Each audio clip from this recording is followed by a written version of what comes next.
भगवद गीता अध्याय 12। दोस्तों, मंदिर में जाकर के आप ईश्वर की उपासना कर सकते हैं, या चाहें तो अपने काम को करते हुए भी कृष्ण को मन में रख सकते हैं। दोनों तरह की भक्ति में कोई फर्क नहीं है, लेकिन कृष्ण कर्म योग को अधिक महत्व देते हैं। अगर आप अपना हर काम कृष्ण को समर्पित करते हुए करें तो काम का काम और कृष्ण का नाम भी हो जाएगा। मैं शैलेंद्र भारती भगवद गीता का 12वां अध्याय शुरू करता हूं, जिसका नाम है भक्ति योग।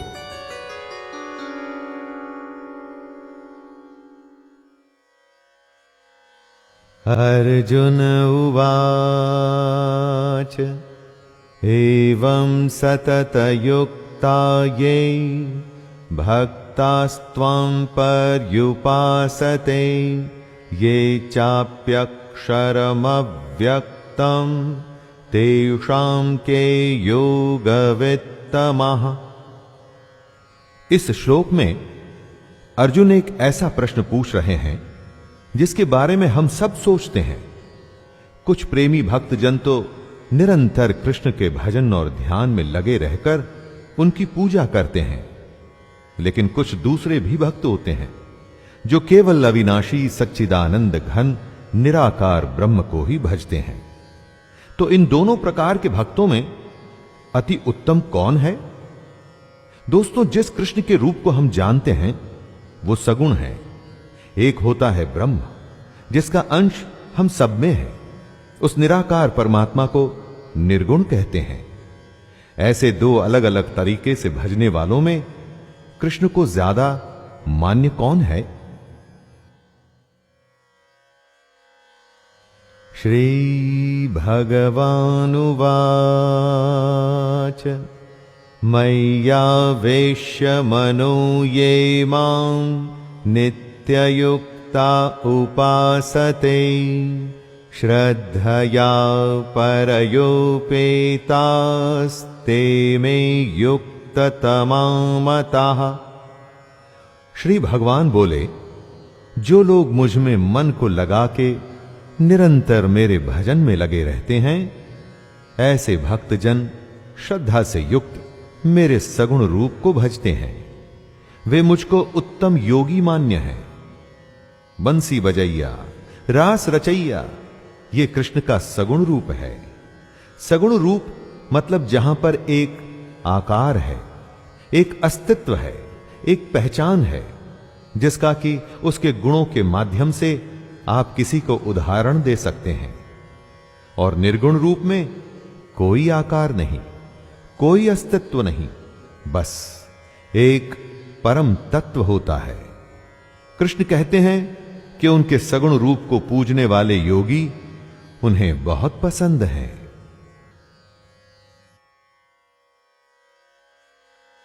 ये त्वक्षरमनिर्देश्यं व्यक्तं पर्युपासते सर्वत्र गमचिन्त्यं च कूटस्थमचलं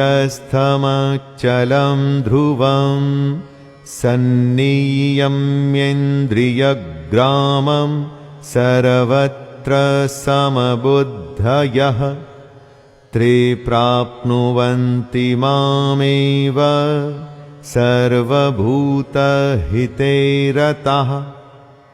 सगुण रूप को भजने वाले योगी कृष्ण को उत्तम लगते हैं, लेकिन इन श्लोक में वो उससे आगे बता रहे हैं। कृष्ण कहते हैं कि जो पुरुष अपनी इंद्रियों को भली प्रकार वश में करके मन बुद्धि से परे उस सर्वव्यापी नित्य अचल निराकार अविनाशी सच्चिदानंद घन ब्रह्म को निरंतर एक भाव से भजते हैं, वे योगी मुझको ही प्राप्त होते हैं। जो सगुण रूप में कृष्ण को भजते हैं वो कृष्ण को पसंद हैं दोस्तों, लेकिन जो निर्गुण ब्रह्म को पूजते हैं वो भी सीधे कृष्ण को ही प्राप्त होते हैं। आपको जैसा ठीक लगे आप वैसे अपने इष्ट को भज सकते हैं। क्लेशोऽधिकतरस्तेषां व्यक्तासक्तचेतसाम् अव्यक्ता हि गतिर्दुःखं देहवद्भिरवाप्यते। निर्गुण ब्रह्म का पूजन कोई आसान बात नहीं। कृष्ण बता रहे हैं कि उस निराकार ब्रह्म में आसक्त चित्त वाले पुरुषों की साधना में विशेष परिश्रम होता है, क्योंकि आपको अपना देहाभिमान छोड़ना पड़ता है। जब निराकार को पूजेंगे तो स्वाभाविक है कि आप आकार में आस्था नहीं कर सकते। उसके लिए खुद की देह का, खुद के आकार का जो स्वाभिमान है वो भी तो छोड़ना होगा। कृष्ण कहते हैं कि जब तक देह का भान है तब तक अव्यक्त की प्राप्ति बहुत मुश्किल है। ऐसा नहीं है। ये तो सर्वाणि कर्माणि मयि सन्न्यस्य मत्पराः अन्येनैव योगेन मां ध्यायन्त उपासते तेषामहं समुद्धर्ता मृत्युसंसारसागरात् भवामि न चिरात् पार्थ मय्यावेशितचेतसाम्। लेकिन जो लोग कृष्ण को ही मानते हैं, अपने सारे कर्मों को कृष्ण में अर्पण कर उसके सगुण रूप की उपासना करते हैं, कृष्ण को ही परमेश्वर मान अनन्य भक्ति योग से लगातार चिंतन करते हुए भजते हैं, उनका उद्धार कृष्ण स्वयं करते हैं। कृष्ण अर्जुन को बताते हैं, हे अर्जुन, मुझ में चित्त लगाने वाले प्रेमी भक्तों का मैं शीघ्र ही मृत्यु रूप संसार समुद्र से उद्धार कर देता हूं। दोस्तों, पुस्तक से पढ़ाई आप स्वयं करके भी एग्जाम्स में पास हो सकते हैं, कोई रोकने वाला नहीं। लेकिन अध्यापक उस पढ़ाई को आसान कर देता है। आपके साथ वो आपका मार्गदर्शन करते हुए चलता है। प्रॉब्लम होने पर आप उस टीचर से पूछ सकते हैं। वैसा ही कृष्ण के सगुण रूप की पूजा है। मय्येव मनम् आधस्त्व मयि बुद्धिं निवेशय निवसिष्यसि मय्येव अत ऊर्ध्वं न संशयः। कृष्ण अर्जुन को सलाह देते हैं कि उसको कृष्ण में मन को लगाना चाहिए, कृष्ण में ही बुद्धि को लगाना चाहिए। दोस्तों, अपना मन और बुद्धि दोनों अगर आप कृष्ण में या अपने लक्ष्य, अपने काम में लगा देंगे तो फिर वो काम कितना भी मुश्किल हो, आप उसमें लगातार लगे रहेंगे, अपने लक्ष्य की ओर हमेशा बढ़ते रहेंगे। ऐसा ही कृष्ण भी कहते हैं कि उनमें मन और बुद्धि लगा के भक्त फिर उनमें ही निवास करने लगता है। इसमें कुछ भी संशय नहीं है। जिस भी वस्तु या काम में मन और बुद्धि दोनों लग गई तो फिर आप उसी में ही तो निवास करने लगते हैं, उसी काम को जीने लगते हैं। और यही बात श्री कृष्ण सिखा रहे हैं। अथ चित्तं समाधातुं न शक्नोषि मयि स्थिरम् अभ्यासयोगेन ततो मामिच्छाप्तुं धनंजय। ये कह तो दिया कि मन और बुद्धि को कृष्ण में यानी अपने काम में लगाना है, लेकिन क्या यह आसान है? नहीं, बिल्कुल भी नहीं। मन कभी रुकता नहीं दोस्तों। मन का स्वभाव ही ऐसा है कि आप इसे जो करने को कहेंगे ये उसका उल्टा करने की ही कोशिश करेगा। इसको रोकना ही दुनिया का सबसे दुष्कर काम है। दुष्कर तो है, मुश्किल है, परंतु असंभव नहीं। इसी मन को साधने के लिए कृष्ण अर्जुन से कहते हैं, यदि तू मन को मुझ में अचल स्थापन करने के लिए समर्थ नहीं है तो तो हे अर्जुन, अभ्यास रूप योग द्वारा मुझको प्राप्त होने के लिए इच्छा कर। अभ्यास ही इस मन को नियंत्रण में करने का उपाय है। अभ्यासेप्यसमर्थोऽसि मत्कर्म परमो भव, मदर्थमपि कर्माणि कुर्वन् सिद्धिमवाप्स्यसि। मन को संयम में करने का तरीका कृष्ण ने बताया, और वो है अभ्यास। और यदि कोई योग का लगातार अभ्यास करने में भी समर्थ नहीं, तो भी उसके लिए कृष्ण रास्ता बता रहे हैं, और वो रास्ता है केवल केवल और केवल कृष्ण के लिए कर्म करना। अपना हर कर्म कृष्ण को सौंपकर अगर आप अपने मन, वाणी और शरीर को भी कृष्ण को ही समर्पित कर देंगे, तो भी आपको ईश्वर की प्राप्ति हो जाएगी। दोस्तों, इसका मतलब यह बिल्कुल भी नहीं कि आप 24 घंटे कृष्ण की पूजा पाठ में लगे रहें। इसका अर्थ है कि जो भी आप करें उसमें कृष्ण का स्मरण, उनकी बातें और उनके ज्ञान का विचार रहे। अथैतदप्यशक्तोऽसि कर्तुम् मद्योगमाश्रितः सर्वकर्म फलत्यागं ततः कुरु यतात्मवान्। कृष्ण अर्जुन से कहते हैं कि हे अर्जुन, अपने सारे कर्म तुम मुझको समर्पित कर।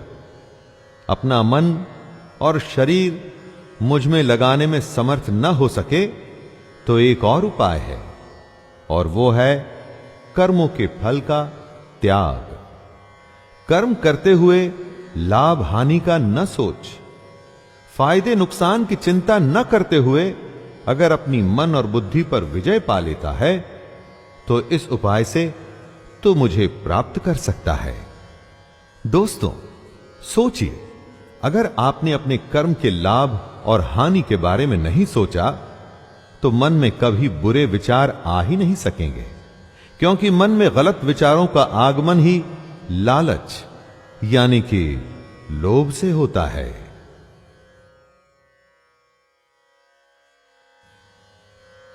श्रेयो हि ज्ञानमभ्यासां ज्ञानाध्यानं विशिष्यते ध्यानात् कर्मफलत्यागस्त्यागाच्छान्तिरनन्तरम्। कृष्ण कहते हैं कि मर्म को न जानकर किए हुए अभ्यास से ज्ञान श्रेष्ठ है। यानी कि अगर आप जानते ही नहीं कि आप अभ्यास क्यों कर रहे हैं, तो उस अभ्यास का क्या फायदा? उस अभ्यास से आप क्या पाएंगे? इससे कहीं अच्छा है ज्ञान। कृष्ण कहते हैं, ज्ञान से मुझ परमेश्वर के स्वरूप का ध्यान श्रेष्ठ है। अभ्यास से श्रेष्ठ है ज्ञान, और ज्ञान से भी बड़ा है ध्यान, यानी कि मेडिटेशन। दोस्तों, और एक चीज ऐसी भी है जो ध्यान से इन सबसे बड़ी है, और वो है कर्मों के फल का त्याग।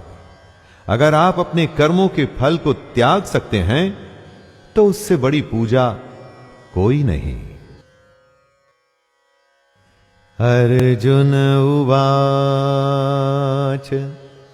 अद्वेष्टा सर्वभूतानां मैत्रः करुण एव च निर्ममो निरहंकारः समदुःखसुखः क्षमी सन्तुष्टः सततं योगी यतात्मा दृढनिश्चयः मय्यर्पितमनो बुद्धिर्यो मद्भक्तः स मे प्रियः। जो पुरुष हर तरह के द्वेष भाव से रहित है, जो किसी से जलन नहीं रखता, जिसमें स्वार्थ नहीं, जो सबसे प्रेम करता है, जो दयालु तो है लेकिन जिसमें ममता नहीं, वो पुरुष जो अहंकार से रहित है, सुख और दुख को एक जैसा देखता है, क्षमावान है, अर्थात अपराध करने वालों को भी अभय देता है, और जो योगी निरंतर संतुष्ट है, मन इंद्रियों सहित शरीर को वश में किए हुए है और मुझ में दृढ़ निश्चय वाला है, वह मुझ में अर्पण किए हुए मन बुद्धि वाला मेरा भक्त मुझको अति प्रिय है। कृष्ण ने उन सारे गुणों की व्याख्या कर दी है दोस्तों, जो उन्हें प्रिय हैं, और स्वाभाविक है कि जो पुरुष इन गुणों को प्राप्त करने की कोशिश भी करेगा ना, तो वो भी कृष्ण को प्रिय ही होगा। श्री भगवानुवाच यस्मान्नो द्विजते लोको लोकान्नो द्विजते च यः हर्षामर्षभयोद्वेगैर्मुक्तो यः स च मे प्रियः।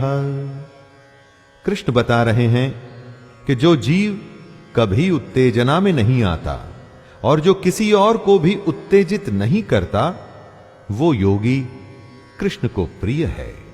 वो योगी जिसको दूसरे की उन्नति देख के जलन नहीं होती, जो सुख और दुख को एक जैसा देखता है, जो भय और उद्वेग यानी फियर एंड एक्साइटमेंट से रहित है दोस्तों, वो भक्त कृष्ण को अति प्रिय है। अगर आप देखें, ये सारी अवस्थाएं एक उत्तम योगी की हैं। वो योगी जो बस अपने काम में लगा रहता है, किसी भी तरह का भाव उसे विचलित नहीं करता, कुछ भी उसे डराता नहीं, उसका ध्यान बस अपने लक्ष्य पर, अपने काम पर रहता है। अनपेक्षः शुचिर्दक्ष उदासीनो गतव्यथः सर्वारंभ परित्यागी यो मद्भक्तः स मे प्रियः। कृष्ण कहते हैं कि योगी को आकांक्षा से रहित होना चाहिए। दोस्तों, आकांक्षा यानी कि एम्बिशन, एम्बिशन से ही सारे बुरे भाव पैदा होते हैं। एक तरह से ये ही सारी बुराइयों की जड़ है। लेकिन आपका सवाल हो सकता है कि बिना एम्बिशन के तो आप जीवन में कहीं पहुंच ही नहीं पाएंगे। वो निर्भर करता है कि आपकी आकांक्षा आखिर है क्या। अगर आप अपने कर्म और कर्तव्य को सबसे अच्छा करना चाहते हैं और वो ही आपकी आकांक्षा है, तो उसमें कुछ गलत नहीं। लेकिन अगर आपकी आकांक्षा है धन, दौलत या सांसारिक भोग, तो वो ठीक नहीं, और ये बात कृष्ण को प्रिय भी नहीं। यो न ह्यष्यति न द्वेष्टि न शोचति न कांक्षति शुभाशुभ परित्यागी भक्तिमान्यः स मे प्रियः समः शत्रौ च मित्रे च तथा मानापमानयोः शीतोष्ण सुख दुःखेषु समः संग विवर्जितः। जो जरूरत से ज्यादा हर्षित नहीं होता, वो कृष्ण को प्रिय है। जरूरत से ज्यादा खुशी आने वाले जरूरत से ज्यादा दुख की निशानी होती है दोस्तों। सुख दुख भी दिन रात की तरह है, एक के बिना दूसरे का होना संभव ही नहीं। इसीलिए योगी सुख और दुख दोनों को एक सा समझता है। वो योगी जो न द्वेष करता है, न शोक करता है, न कामना करता है, तथा जो शुभ और अशुभ संपूर्ण कर्मों का त्यागी है, वह भक्ति युक्त पुरुष कृष्ण को प्रिय है। जो शत्रु और मित्र में और मान और अपमान में एक जैसा है, तथा सर्दी गर्मी और सुख दुखादि द्वंद्वों में सम है और आसक्ति से रहित है, वही कृष्ण को प्रिय है। योगी तटस्थ होता है दोस्तों, बाकी लोगों की तरह शोक कामना उसे परेशान नहीं करती। वो बस अपने कर्म में नियत रहता है। तुल्य निंदास्तुतिर्मौनी संतुष्टो येन केनचित् अनिकेतः स्थिरमतिर् भक्तिमान में प्रियो नरः। जब आपकी तारीफ होती है तो मन कैसे खुशी से भर जाता है, पांव जमीन पर नहीं पड़ते। और वहीं अगर हमारी निंदा हो तो कितना बुरा लगता है। पहले शर्म आती है, फिर क्रोध होता है। लेकिन जो योगी होता है वो निंदा और स्तुति को एक समान समझने वाला होता है। वो मननशील होता है, यानी कि मनन करता है, सोचता है। शरीर का निर्वाह कैसे भी हो, 56 भोग यानी कि फाइन डाइनिंग हो या सादा दाल भात हो, वो दोनों में संतुष्ट रहता है दोस्तों। योगी में न ममता होती है और ना ही आसक्ति, इसीलिए वो स्थिर बुद्धि होता है और कृष्ण को प्रिय भी। ये तु धर्म्यामृतमिदं यथोक्तं पर्युपासते श्रद्धानां मत्परमां भक्तास्तेतीव मे प्रियाः। जो पुरुष, जो योगी श्रद्धायुक्त है वो कृष्ण को प्रिय है। लेकिन श्रद्धा किस में? श्रद्धा अपने कर्तव्य में, श्रद्धा अपने कर्म में, श्रद्धा कृष्ण के ज्ञान में, उसके स्वरूप में। जहां श्रद्धा होती है वहां शंका नहीं होती, क्योंकि जिस पर आप शक करते हैं उसे सम्मान के साथ स्वीकार कैसे करेंगे? जो नौकरी आपको पसंद नहीं ना दोस्तों, उसमें पूरे मन से आप कैसे काम करेंगे? जो रिश्ता आपको पसंद नहीं उसको कैसे निभाएंगे? जीवन के हर अंग में अगर श्रद्धा हो तो सारे काम अच्छे से होते हैं। जैसे कृष्ण ने बताए वैसे ही होते हैं। जो है उसको सच्चे मन से श्रद्धा के साथ स्वीकार कर उसे और अच्छा करने की कोशिश करिए। जीवन अच्छा हो जाएगा और कृष्ण को भी आप पसंद आएंगे। दोस्तों, यह था 12वां अध्याय। इसमें कृष्ण ने योगी के गुण, उसके लक्षण और भक्ति करने के अलग अलग तरीकों के बारे में बताया। तरीका आप पर निर्भर करता है, कोई भी चुनिए, बस भक्ति सच्ची रखिएगा। तो आइए अध्याय 12 को यहीं विराम देता हूं और दूसरे अध्याय में फिर